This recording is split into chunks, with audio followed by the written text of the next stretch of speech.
Punjab news express ਦੇਖ ਰਹੇ ਸਾਰੇ ਦਰਸ਼ਕਾਂ ਦਾ ਸਵਾਗਤ ਹੈ। ਮੈਂ ਹਾਂ ਸਤਿੰਦਰ ਬੈਂਸ। ਜਿਵੇਂ ਤੁਹਾਨੂੰ ਪਤਾ ਹੀ ਹੈ ਕਿ ਸਾਡਾ ਦੇਸ਼ ਔਰ ਸਾਡਾ ਸੂਬਾ ਪੰਜਾਬ ਕੋਰੋਨਾ ਵਾਇਰਸ ਦੀ ਮਹਾਮਾਰੀ ਦੇ ਨਾਲ ਲੜ ਰਿਹਾ ਹੈ ਔਰ ਆਏ ਦਿਨ ਜਿਹੜੇ ਉਹ ਕੇਸ ਵੱਧਦੇ ਜਾ ਰਹੇ ਨੇ। ਹੁਣ ਅੰਦਾਜ਼ਾ ਇਹ ਲਗਾਇਆ ਜਾ ਰਿਹਾ ਹੈ ਕਿ ਅਸੀਂ ਦੂਜੀ ਸਟੇਜ ਪਾਰ ਕਰਕੇ ਤੀਜੀ ਸਟੇਜ ਦੇ ਵਿੱਚ ਐਂਟਰ ਕਰ ਰਹੇ ਹਾਂ, ਯਾਨੀ ਕਿ ਬਹੁਤ ਸਾਰੇ ਕੇਸ ਅਜਿਹੇ ਆਉਣੇ ਸ਼ੁਰੂ ਹੋ ਗਏ ਨੇ ਜਿਨ੍ਹਾਂ ਦਾ ਇਨਫੈਕਸ਼ਨ ਦਾ ਸੋਰਸ ਨਹੀਂ ਪਤਾ। ਜਿਵੇਂ ਤੁਹਾਨੂੰ ਪਤਾ ਹੀ ਹੈ, ਪਹਿਲੀ ਸਟੇਜ ਜਦੋਂ ਬਾਹਰੋਂ ਅਬਰੋਡ ਤੋਂ ਲੋਕ ਆਏ ਉਹ ਪਹਿਲੀ ਸਟੇਜ ਸੀ, ਉਹ ਇਨਫੈਕਸ਼ਨ ਲੈ ਕੇ ਆਏ। ਦੂਜੀ ਸਟੇਜ ਸੀ ਜਦੋਂ ਉਹਨਾਂ ਨੇ ਇੱਥੇ ਲੋਕਲ ਟਰਾਂਸਮਿਸ਼ਨ ਹੋਈ ਉਹਦੀ। ਹੁਣ ਤੀਜੀ ਸਟੇਜ ਹੈ ਜਦੋਂ ਲੋਕਲ ਟਰਾਂਸਮਿਸ਼ਨ ਅੱਗੇ ਫੈਲਣੀ ਸ਼ੁਰੂ ਹੋ ਗਈ ਹੈ। ਸੋ ਤੀਜੀ ਸਟੇਜ ਜਿਹੜੀ ਹੈ ਉਹਦੇ ਵਿੱਚ ਬਹੁਤ ਸਾਰੇ ਕੇਸ ਵਧਣ ਦੀ ਉਮੀਦ ਹੈ। ਔਰ ਕੀ ਅਸੀਂ ਇਸ ਮਹਾਮਾਰੀ ਦੇ ਦੌਰ ਦੇ ਵਿੱਚ ਇਹ ਵੱਧਦੀ ਹੋਈ ਇਨਫੈਕਸ਼ਨ ਨੂੰ ਕਾਊਂਟਰ ਕਰਨ ਵਾਸਤੇ ਤਿਆਰ ਹਾਂ ਕਿ ਨਹੀਂ ਹਾਂ, ਇਹਦੇ ਉੱਤੇ ਅਸੀਂ ਅੱਜ ਗੱਲ ਕਰਾਂਗੇ। ਔਰ ਦੂਜਾ ਤੁਹਾਨੂੰ ਦੱਸਾਂਗੇ ਕਿ ਪੰਜਾਬ ਦੀ ਕਿੰਨੀ ਤਿਆਰੀ ਹੈ ਔਰ ਦੇਸ਼ ਦੇ ਵਿੱਚ ਕਰੋਨਾ ਵਾਇਰਸ ਨੂੰ ਲੈ ਕੇ ਕੀ ਹਾਲਾਤ ਨੇ। ਤੋ ਇਹਦੇ ਬਾਰੇ ਪਹਿਲਾਂ ਇੱਕ ਇਹ ਰਿਪੋਰਟ ਦੇਖੋ, ਫਿਰ ਉਸ ਤੋਂ ਬਾਅਦ ਮੈਂ ਅੱਗੇ ਗੱਲ ਕਰਾਂਗਾ। ਪੰਜਾਬ ਨਿਊਜ਼ ਐਕਸਪ੍ਰੈਸ ਦੇਖ ਰਹੇ ਸਾਰੇ ਦਰਸ਼ਕਾਂ ਨੂੰ ਆਰਤੀ ਸ਼ਰਮਾ ਵੱਲੋਂ ਪਿਆਰ ਭਰੀ ਸਤਿ ਸ਼੍ਰੀ ਅਕਾਲ। ਪੰਜਾਬ ਵਿੱਚ ਕਰੋਨਾ ਵਾਇਰਸ ਆਪਣੇ ਪੈਰ ਤੇਜ਼ੀ ਨਾਲ ਪਸਾਰ ਰਿਹਾ ਹੈ, ਜੋ ਕਿ ਚਿੰਤਾ ਦਾ ਵਿਸ਼ਾ ਹੈ। ਇੱਕ ਅੰਦਾਜ਼ੇ ਅਨੁਸਾਰ ਪੰਜਾਬ ਤੀਜੀ ਸਟੇਜ ਵਿੱਚ ਦਾਖਲ ਹੋ ਚੁੱਕਿਆ ਹੈ, ਜਿਸ ਦਾ ਮਤਲਬ ਹੈ ਕਿ ਹੁਣ ਕਮਿਊਨਿਟੀ ਇਨਫੈਕਸ਼ਨ ਫੈਲ ਰਹੀ ਹੈ। ਹੁਣ ਪੰਜਾਬ ਵਿੱਚ ਜਿੰਨੇ ਵੀ ਕਰੋਨਾ ਦੇ ਕੇਸ ਮਿਲ ਰਹੇ ਹਨ, ਉਹਨਾਂ ਦੀ ਕੋਈ ਟਰੈਵਲ ਹਿਸਟਰੀ ਨਹੀਂ ਹੈ। ਜਲੰਧਰ, ਅੰਮ੍ਰਿਤਸਰ, ਪਟਿਆਲਾ ਅਤੇ ਹੁਸ਼ਿਆਰਪੁਰ ਵਿੱਚ ਜੋ ਨਵੇਂ ਕੇਸ ਆ ਰਹੇ ਹਨ, ਉਹਨਾਂ ਦੀ ਇਨਫੈਕਸ਼ਨ ਦਾ ਸਰੋਤ ਕੀ ਹੈ, ਇਸ ਦੀ ਜਾਣਕਾਰੀ ਨਹੀਂ ਹੈ। ਇਸ ਗੱਲ ਦੀ ਸੰਭਾਵਨਾ ਹੈ ਕਿ ਪੰਜਾਬ ਵਿੱਚ ਕਰੋਨਾ ਪੀੜਿਤ ਮਰੀਜ਼ਾਂ ਦੀ ਗਿਣਤੀ ਦੱਸੇ ਜਾ ਰਹੇ ਕੇਸਾਂ ਤੋਂ ਕਿਤੇ ਵੱਧ ਹੈ। ਬਦਕਿਸਮਤੀ ਨਾਲ ਪੰਜਾਬ ਵਿੱਚ ਕਰੋਨਾ ਤੋਂ ਮਰਨ ਵਾਲਿਆਂ ਦਾ ਆંકੜਾ 7% ਹੈ, ਜੋ ਦੇਸ਼ ਅਤੇ ਦੁਨੀਆ ਦੇ ਆંકੜੇ ਤੋਂ ਦੁੱਗਣਾ ਹੈ। ਪੰਜਾਬ ਦੇ ਲੋਕਾਂ ਨੂੰ ਹਾਲੇ ਅਵੇਸਲੇ ਹੋਣ ਦੀ ਲੋੜ ਨਹੀਂ ਹੈ, ਕਿਉਂਕਿ 3 ਮਈ ਨੂੰ ਲੋਕਡਾਊਨ ਖੁੱਲ੍ਹਣ ਤੋਂ ਬਾਅਦ ਸਾਨੂੰ ਨਵੀਆਂ ਚੁਣੌਤੀਆਂ ਦਾ ਸਾਹਮਣਾ ਕਰਨਾ ਪੈ ਸਕਦਾ ਹੈ। ਇਹ ਚੁਣੌਤੀਆਂ ਕੀ ਹਨ, ਇਸ ਬਾਰੇ ਪੰਜਾਬ ਨਿਊਜ਼ ਐਕਸਪ੍ਰੈਸ ਦੇ ਐਡੀਟਰ ਸਤਿੰਦਰ ਬੈਂਸ ਦੀ ਰਿਪੋਰਟ ਦੇਖੋ। ਪੰਜਾਬ ਨਿਊਜ਼ ਐਕਸਪ੍ਰੈਸ ਦੇਖ ਰਹੇ ਸਾਰੇ ਦਰਸ਼ਕਾਂ ਦਾ ਸਵਾਗਤ ਹੈ। ਮੈਂ ਹਾਂ ਸਤਿੰਦਰ ਬੈਂਸ। ਜਿਵੇਂ ਤੁਹਾਨੂੰ ਪਤਾ ਹੀ ਹੈ ਕਿ ਸਾਡਾ ਦੇਸ਼ ਔਰ ਸਾਡਾ ਸੂਬਾ ਪੰਜਾਬ ਕੋਰੋਨਾ ਵਾਇਰਸ ਦੀ ਮਹਾਮਾਰੀ ਦੇ ਨਾਲ ਲੜ ਰਿਹਾ ਹੈ ਔਰ ਆਏ ਦਿਨ ਜਿਹੜੇ ਉਹ ਕੇਸ ਵੱਧਦੇ ਜਾ ਰਹੇ ਨੇ। ਹੁਣ ਅੰਦਾਜ਼ਾ ਇਹ ਲਗਾਇਆ ਜਾ ਰਿਹਾ ਹੈ ਕਿ ਅਸੀਂ ਦੂਜੀ ਸਟੇਜ ਪਾਰ ਕਰਕੇ ਤੀਜੀ ਸਟੇਜ ਦੇ ਵਿੱਚ ਐਂਟਰ ਕਰ ਰਹੇ ਹਾਂ, ਯਾਨੀ ਕਿ ਬਹੁਤ ਸਾਰੇ ਕੇਸ ਅਜਿਹੇ ਆਉਣੇ ਸ਼ੁਰੂ ਹੋ ਗਏ ਨੇ ਜਿਨ੍ਹਾਂ ਦਾ ਇਨਫੈਕਸ਼ਨ ਦਾ ਸੋਰਸ ਨਹੀਂ ਪਤਾ। ਜਿਵੇਂ ਤੁਹਾਨੂੰ ਪਤਾ ਹੀ ਹੈ, ਪਹਿਲੀ ਸਟੇਜ ਜਦੋਂ ਬਾਹਰੋਂ ਅਬਰੋਡ ਤੋਂ ਲੋਕ ਆਏ ਉਹ ਪਹਿਲੀ ਸਟੇਜ ਸੀ, ਉਹ ਇਨਫੈਕਸ਼ਨ ਲੈ ਕੇ ਆਏ। ਦੂਜੀ ਸਟੇਜ ਸੀ ਜਦੋਂ ਉਹਨਾਂ ਨੇ ਇੱਥੇ ਲੋਕਲ ਟਰਾਂਸਮਿਸ਼ਨ ਹੋਈ ਉਹਦੀ। ਹੁਣ ਤੀਜੀ ਸਟੇਜ ਹੈ ਜਦੋਂ ਲੋਕਲ ਟਰਾਂਸਮਿਸ਼ਨ ਅੱਗੇ ਫੈਲਣੀ ਸ਼ੁਰੂ ਹੋ ਗਈ ਹੈ। ਸੋ ਤੀਜੀ ਸਟੇਜ ਜਿਹੜੀ ਹੈ ਉਹਦੇ ਵਿੱਚ ਬਹੁਤ ਸਾਰੇ ਕੇਸ ਵਧਣ ਦੀ ਉਮੀਦ ਹੈ। ਔਰ ਕੀ ਅਸੀਂ ਇਸ ਮਹਾਮਾਰੀ ਦੇ ਦੌਰ ਦੇ ਵਿੱਚ ਇਹ ਵੱਧਦੀ ਹੋਈ ਇਨਫੈਕਸ਼ਨ ਨੂੰ ਕਾਊਂਟਰ ਕਰਨ ਵਾਸਤੇ ਤਿਆਰ ਹਾਂ ਕਿ ਨਹੀਂ ਹਾਂ, ਇਹਦੇ ਉੱਤੇ ਅਸੀਂ ਅੱਜ ਗੱਲ ਕਰਾਂਗੇ। ਔਰ ਦੂਜਾ ਤੁਹਾਨੂੰ ਦੱਸਾਂਗੇ ਕਿ ਪੰਜਾਬ ਦੀ ਕਿੰਨੀ ਤਿਆਰੀ ਹੈ ਔਰ ਦੇਸ਼ ਦੇ ਵਿੱਚ ਕਰੋਨਾ ਵਾਇਰਸ ਨੂੰ ਲੈ ਕੇ ਕੀ ਹਾਲਾਤ ਨੇ। ਤੋ ਇਹਦੇ ਬਾਰੇ ਪਹਿਲਾਂ ਇੱਕ ਇਹ ਰਿਪੋਰਟ ਦੇਖੋ, ਫਿਰ ਉਸ ਤੋਂ ਬਾਅਦ ਮੈਂ ਅੱਗੇ ਗੱਲ ਕਰਾਂਗਾ। ਕਰੋਨਾ ਵਾਇਰਸ ਦੀ ਮਾਰ ਕਿੱਥੋਂ ਤੱਕ ਹੋਵੇਗੀ, ਇਸ ਦਾ ਅੰਦਾਜ਼ਾ ਸਰਕਾਰਾਂ ਨੂੰ ਵੀ ਪਹਿਲਾਂ ਤੋਂ ਹੀ ਹੈ। ਪੰਜਾਬ ਸਰਕਾਰ ਵੱਲੋਂ 1 ਲੱਖ ਕਰੋਨਾ ਮਰੀਜ਼ਾਂ ਨੂੰ ਸੰਭਾਲਣ ਦੀ ਤਿਆਰੀ ਕੀਤੀ ਜਾ ਰਹੀ ਹੈ, ਭਾਵੇਂ ਹਾਲੇ ਇਹ ਗਿਣਤੀ ਮਹਿਜ 197 ਹੀ ਹੈ। ਮੁੱਖ ਮੰਤਰੀ ਨੇ ਇਸ ਦਾ ਖੁਲਾਸਾ ਪ੍ਰਧਾਨ ਮੰਤਰੀ ਨਾਲ ਹੋਈ ਗੱਲਬਾਤ ਵਿੱਚ ਦੱਸਿਆ। फेज 1 में 2558 बेड्स हम रख रहे हैं in 20 independent COVID isolation facilities across Punjab. Phase 2 में 1600 बेड आइडेंटिफाइड है, मैन पावर आइडेंटिफाइड है and tasked to be operationalised. ये ऑपरेशनलाइज तब करेंगे जब फेज 1 में 50% क्रॉस कर जाएंगे। 1000 additional beds in government facilities have been identified sir. Phase 3 में हम 20,000 bed facility Covid care and isolation centres में करवा रहे हैं and to function as temporary hospital for non-critical COVID cases हम बिल्डिंग्स तैयार रखते हैं उसमें। फेज 4 सर इसको हम 20,000 के करीब पहुंच जाएं, अगर पहुंच जाएं, गॉड विलिंग ना पहुंचे, तो 1 लाख बेड्स हम Covid care and isolation centres में तैयारी कर रहे हैं। स्पेसिफिकली जो आपसे रिक्वेस्ट मैंने करनी थी, एक तो टेस्टिंग फैसिलिटीज़। अब टेस्टिंग फैसिलिटीज़ मेरे पास 3 मेडिकल कॉलेज हैं, अमृतसर, फरीदकोट एंड पटियाला, एंड एक पीजीआई यहाँ, ये 4 कर रहे हैं। हमने अब रिक्वेस्ट की है कि Dayanand medical college Ludhiana and CMC Christian medical college Ludhiana, बड़ी इस्टेब्लिश इंस्टीट्यूट्स हैं, कि उनको भी इजाज़त दी जाए टेस्टिंग करने के लिए। दूसरा, जो आप रैपिड टेस्टिंग किट्स हैं सर, जितनी जल्दी आ सकें, ताकि we can do this.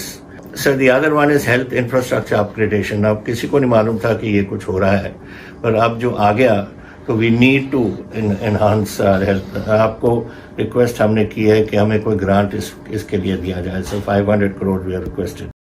Punjab ਦੇ ਮੁੱਖ ਮੰਤਰੀ ਕੈਪਟਨ ਅਮਰਿੰਦਰ ਸਿੰਘ ਨੇ ਕੁਝ ਦਿਨ ਪਹਿਲਾਂ ਹੀ ਇੱਕ ਆਨਲਾਈਨ ਪ੍ਰੈਸ ਕਾਨਫਰੰਸ ਦੇ ਵਿੱਚ ਦੱਸਿਆ ਕਿ ਸਪਟੰਬਰ ਦੇ ਮਿਡਲ ਤੱਕ ਜਾ ਕੇ ਜਾਂ ਸਪਟੰਬਰ ਦੇ ਐਂਡ ਤੱਕ ਜਾ ਕੇ ਕੋਰੋਨਾ ਵਾਇਰਸ ਦਾ ਜਿਹੜੀ ਇਨਫੈਕਸ਼ਨ ਹੈ ਉਹ ਪੀਕ 'ਤੇ ਹੋਵੇਗੀ, ਔਰ ਇਹਦਾ ਮਤਲਬ ਹੈ ਕਿ ਅਕਤੂਬਰ ਤੱਕ ਜਿਹੜਾ ਹੈ ਇਹ ਇਨਫੈਕਸ਼ਨ ਰਹਿ ਸਕਦੀ ਹੈ। ਤਾਂ ਉਹਦੇ ਬਾਰੇ ਕੈਪਟਨ ਅਮਰਿੰਦਰ ਸਿੰਘ ਦਾ ਕੀ ਕਹਿਣਾ, ਲਓ ਸੁਣੋ।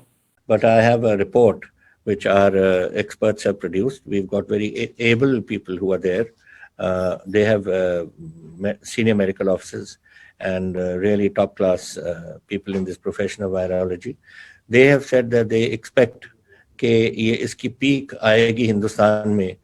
So did the John Hopkins Institute and so did the Boston University. सब ने यही बात की है कि हिंदुस्तान में I think you will touch a peak by July, August. Estimated to reach its peak in mid-September, not July, mid-September, at a point when 58% of the population has been infected.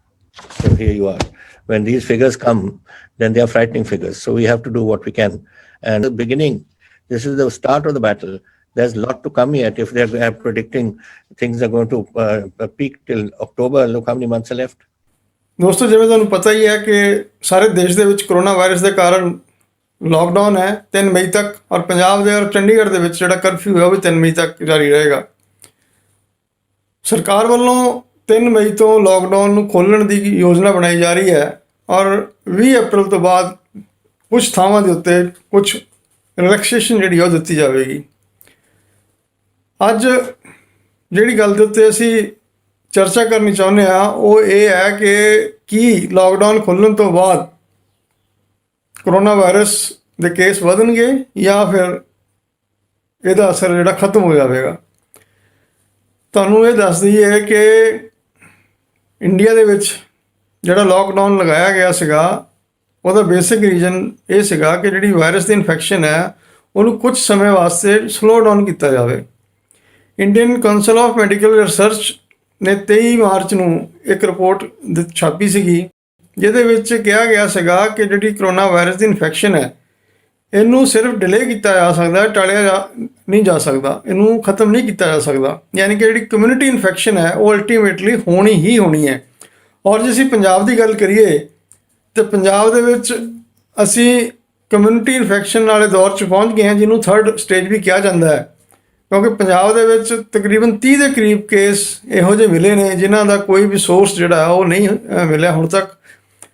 ਜਿਹੜੀ 2nd stage ਹੈ, 2nd stage ਦੇ ਵਿੱਚ ਉਹ ਲੋਕ ਸੀਗੇ ਜਿਨ੍ਹਾਂ ਦੀ ਕੋਈ travel history ਸੀਗੀ, ਪਰ 3rd ਸਟੇਜ ਦੇ ਵਿੱਚ ਹੁਣ ਜਿਹੜੀ ਕਮਿਊਨਿਟੀ ਸਪਰੈਡ ਹੈ ਉਹ ਲੋਕ ਨੇ ਜਿਨ੍ਹਾਂ ਨੂੰ ਪਤਾ ਨਹੀਂ ਉਹਨਾਂ ਨੂੰ ਇਨਫੈਕਸ਼ਨ ਕਿੱਥੋਂ ਲੱਗੀ। ਕਿਸੇ ਦੁਕਾਨ ਦੇ ਉੱਤੇ ਗਏ ਉੱਥੋਂ ਲੱਗੀ, ਕਿਸੇ ਕੁੰਡੇ ਨੂੰ ਟੱਚ ਕੀਤਾ, ਕਿਸੇ ਦਰਵਾਜ਼ੇ ਨੂੰ ਟੱਚ ਕੀਤਾ, ਕਿਸੇ ਸਰਫੇਸ ਨੂੰ ਟੱਚ ਕੀਤਾ। ਸੋ ਇਸ ਗੱਲ ਦੀ ਕੋਈ ਜਾਣਕਾਰੀ ਉਹਨਾਂ ਨੂੰ ਨਹੀਂ ਹੈ। ਔਰ ਸਭ ਤੋਂ ਜ਼ਿਆਦਾ ਹੈਰਾਨੀ ਦੀ ਗੱਲ ਇਹ ਹੈ ਕਿ ਪੰਜਾਬ ਜਿਹੜਾ ਆ ਇਸ ਵਕਤ ਬਹੁਤ ਬੁਰੀ ਤਰ੍ਹਾਂ ਕਰੋਨਾ ਵਾਇਰਸ ਦੀ ਲਪੇਟ 'ਚ ਆਉਂਦਾ ਜਾ ਰਿਹਾ ਹੈ।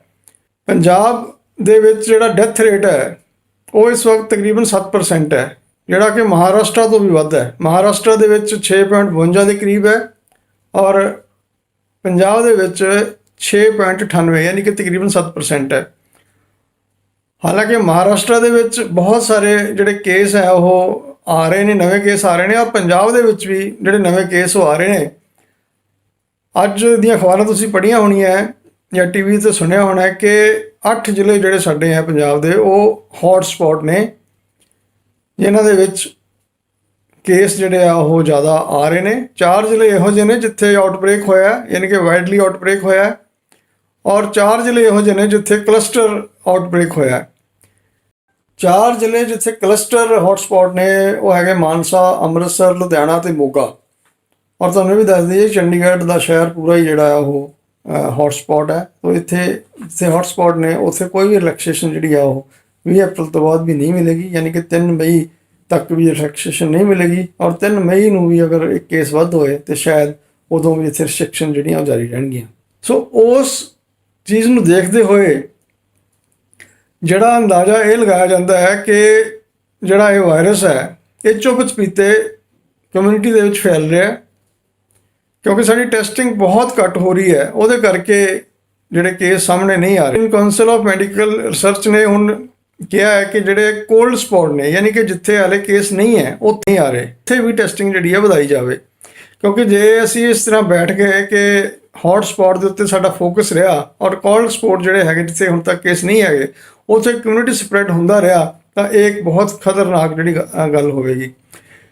ਜਿਵੇਂ ਤੁਹਾਨੂੰ ਪਤਾ ਹੈ ਕਿ ਭਾਰਤ ਜਾਂ ਪੰਜਾਬ, ਅਸੀਂ ਆਪਣੀ ਵੀ ਗੱਲ ਕਰੀਏ, ਵਿੱਚ ਕਰੋਨਾ ਵਾਇਰਸ ਨੂੰ ਡੀਲ ਕਰਨ ਵਾਸਤੇ ਤਿਆਰ ਨਹੀਂ ਸੀਗਾ, ਯਾਨੀ ਕਿ ਸਾਡਾ ਜਿਹੜਾ ਹੈਲਥ ਸਿਸਟਮ ਹੈ ਉਹ ਇੰਨਾ ਕੈਪੇਬਲ ਨਹੀਂ ਸੀਗਾ ਕਿ ਅਸੀਂ ਨੂੰ ਕਾਊਂਟਰ ਕਰ ਸਕਦੇ। ਜਦ ਕਿ ਸਾਡੇ ਕੋਲ ਇਹਨੇ ਬੈੱਡ ਵੀ ਨਹੀਂ ਸੀਗੇ। ਮੰਨ ਲਓ ਕੱਲ੍ਹ ਨੂੰ ਇਹ ਕਮਿਊਨਿਟੀ ਸਪਰੈਡ ਬਹੁਤ ਜ਼ਿਆਦਾ ਵੱਧ ਜਾਂਦਾ ਹੈ ਤੇ ਸਾਡੇ ਕੋਲੇ ਉਹਨਾਂ ਜਿਹੜਾ ਇਨਫਰਾਸਟ੍ਰਕਚਰ ਉਹ ਨਹੀਂ ਸੀਗਾ। ਇਸੇ ਕਰਕੇ ਸਾਡੀ ਸਰਕਾਰ ਨੇ ਲਾਕਡਾਊਨ ਲਗਾ ਕੇ ਇਹਨੂੰ ਡਿਲੇ ਕਰਨ ਦੀ ਕੋਸ਼ਿਸ਼ ਕੀਤੀ ਹੈ ਤਾਂ ਕਿ ਉਦੋਂ ਤੱਕ ਇਹ ਤਿਆਰੀ ਕੀਤੀ ਜਾ ਸਕੇ। ਹਾਲਾਂਕਿ ਇੱਕ ਅਵੇਸਲਾਪਣ ਹੈ, ਜਦੋਂ ਚਾਈਨਾ ਦੇ ਵਿੱਚ ਇਹ ਵਾਇਰਸ ਸਪਰੈਡ ਹੋ ਗਿਆ ਸੀ ਔਰ ਭਾਰਤ ਦੇ ਵਿੱਚ ਕੇਸ ਆਉਣੇ ਸ਼ੁਰੂ ਹੋ ਗਏ ਸੀ, ਮਾਰਚ ਦੇ ਪਹਿਲੇ ਹਫ਼ਤੇ ਇੱਥੇ ਕੇਸ ਆਉਣੇ ਸ਼ੁਰੂ ਹੋ ਗਏ ਸੀਗੇ, ਤੇ ਉਦੋਂ ਸਾਨੂੰ ਇਸ ਗੱਲ ਤੋਂ ਪਤਾ ਹੋਣਾ ਚਾਹੀਦਾ ਸੀਗਾ, ਤਿਆਰ ਹੋਣਾ ਚਾਹੀਦਾ ਸੀ ਇਸ ਗੱਲ ਦੇ ਵਾਸਤੇ।